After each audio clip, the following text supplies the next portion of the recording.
అంతర్జాతీయంగా ఏపీ హస్తకళలకు ఉన్న డిమాండ్ దృష్టిలో పెట్టుకుని విదేశాల్లో లేపాక్షి షోరూంలు తెరవనున్నట్లు మంత్రి సవిత వెల్లడించారు. సింగపూర్ భారత హైకమిషన్ కార్యాలయంలో జరగబోయే రిపబ్లిక్ వేడుకల్లో అతిథులకు ఏపీ హస్తకళారూపాలతో గిఫ్ట్ బాక్సులు అందజేయనున్నట్టు చెప్పారు. గత ఏడాది ఢిల్లీలో జరిగిన రిపబ్లిక్ వేడుకల్లో ఏపీ హస్తకళల శకటానికి తృతీయ స్థానం వచ్చిందని, తద్వారా రాష్ట్రంలో హస్తకళారూపాలకు విపరీతమైన ప్రాచుర్యం లభించిందన్నారు. సింగపూర్కు పంపిన గిఫ్ట్ బాక్సుల్లో లెదర్ పపెట్రీ, ఏనుగు ఆకారపు బ్యాగేజ్ ట్యాగ్, హ్యాండ్ పెయింటెడ్ ఏనుగు కోస్టర్ వంటి కళారూపాలు ఉంటాయన్నారు. దేశవ్యాప్తంగా ఏపీ హస్తకళారూపాల విక్రయాలు పెరిగాయని చెబుతున్న మంత్రి సవితతో మా ప్రతినిధి సూర్యారావు ముఖాముఖి చూద్దాం. మన రాష్ట్రంలో హస్తకళలకు ప్రత్యేక స్థానం ఉంది. అందుకే మరోసారి అంతర్జాతీయంగా గుర్తింపు పొందింది. సింగపూర్లోని భారత హైకమిషన్ మన హస్తకళలు కావాలని, ఈ జ్ఞాపికలు కావాలని కోరుకున్నారు. తద్వారా మరోసారి హస్తకళలు అంతర్జాతీయంగా గుర్తింపు పొందాయి. ఈ నేపథ్యంలో మనతో పాటు బీసీ సంక్షేమ, చేనేత, హస్తకళల శాఖ మంత్రి ఎస్ సవిత ఉన్నారు. ఆవిడని అడిగి మరిన్ని విషయాలు తెలుసుకుందాం. అమ్మ, ఇప్పుడు సింగపూర్ హైకమిషన్ వాళ్ళకు కోరారు మన హస్తకళలకి, ఏమనుకుంటున్నారు? చాలా గర్వంగా ఉందండి. ఎందుకంటే మంచి ఆర్డర్ రావడం, మన కళలను, మన సంస్కృతిని, మన సాంప్రదాయాలని పాటించాలన్న కోరుకున్న వ్యక్తి ముఖ్యమంత్రి చంద్రబాబు నాయుడు గారు. అతి తక్కువ కాలంలోనే మాతో కూడా రివ్యూ చేసి హస్తకళలు ప్రోత్సహించండి, మీరు హస్తకళలను ఏ విధంగా అయితే స్కిల్ డెవలప్మెంట్ ఇచ్చి వాళ్ళు తయారు చేసిన వస్తువుల్ని మార్కెటింగ్ ద్వారా కూడా వాళ్ళకి వెన్నంటుండి భుజం తట్టండి అని ముఖ్యమంత్రి గారు ఆదేశాలు కూడా ఇచ్చారు. మొన్నటి రోజున మరి మనం వైజాగ్లో జరిగిన సమిట్లో కూడా మరి అందరం మరి హస్తకళలు తయారు చేసిన వారివే గిఫ్ట్లుగా కూడా అందజేసాం. అది మరి ఇతర దేశస్తులు కూడా మనము ఈరోజు మన హస్తకళాకారులు తయారు చేసిన మరి వస్తువులు అన్నీ కావాలనుకోవడం, వాళ్ళ నైపుణ్యాన్ని కూడా గుర్తించటం కూడా చాలా గర్వంగా ఉందన్న విషయం కూడా తెలియజేస్తూ, అదేవిధంగా మరి లేపాక్షి షోరూమ్స్ కూడా మరి ఇతర దేశాల్లో కూడా ఏర్పాటు చేయబోతున్నాం అన్న విషయం కూడా తెలియజేస్తూ, అంతేకాకుండా ఎప్పటికప్పుడు ఆర్టిజన్స్కి లేటెస్ట్ డిజైన్స్ ట్రైనింగ్ ఇవ్వటం వాళ్ళకి కావాల్సిన పనిముట్లు కూడా అందజేశామన్న విషయం కూడా తెలియజేస్తూ, మరి కొన్ని షోరూమ్స్ రెన్యువేషన్స్ కూడా చేస్తున్నామన్న విషయం కూడా తెలియజేస్తున్నాం. మేడం, ఇప్పుడు ఈ లేపాక్షి హస్తకళలు అనేవి అంతరించిపోతున్నాయి కాలానికి ఉన్న మార్పులకు అనుగుణంగా. వీటిని మనం ఎలా మోడిఫై చేయనున్నా, శిక్షణ ఎలా అందిస్తున్నాం?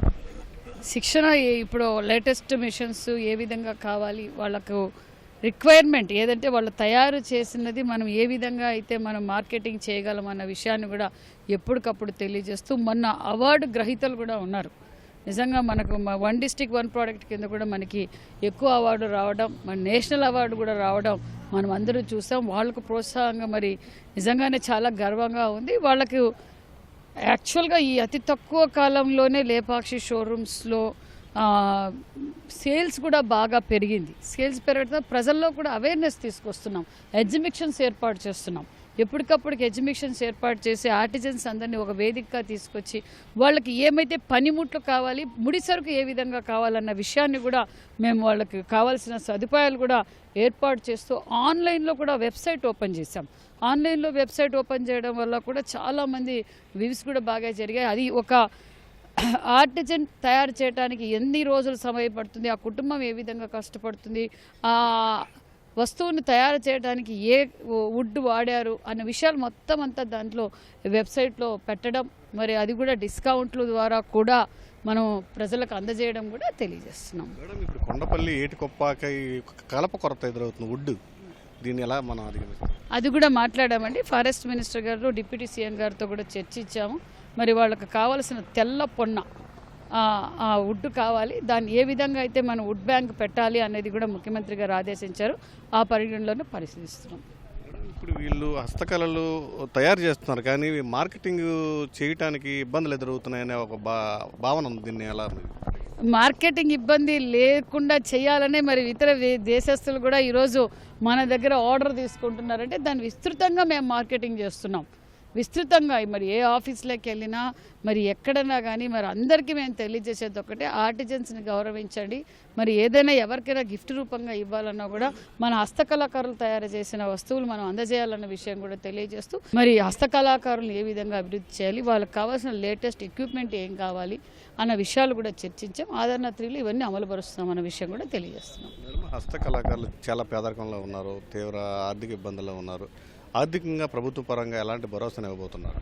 వాళ్ళకి ఇప్పుడు పనిముట్ల ద్వారా కూడా సబ్సిడీ ద్వారా పనిముట్లు ఇవ్వటం, ఆదరణలో ఉచితంగా వాళ్ళకు పనిముట్లు అందజేయటం, వాళ్ళు తయారు చేసిన వస్తువులను ఏ విధంగా మేము మార్కెట్ చేసుకోవాలి, ఆర్డర్ ఏ విధంగా ఇవ్వాలి అనే విషయాన్ని కూడా ఎప్పటికప్పుడు హస్తకళలను ప్రోత్సహించడం, హస్తకళలను అన్ని రంగాలు అంటే ఈ విధంగా హస్తకళలు వెనకుండి భుజం తట్టి వారి అభివృద్ధి ధ్యేయంగా పనిచేస్తున్నాం.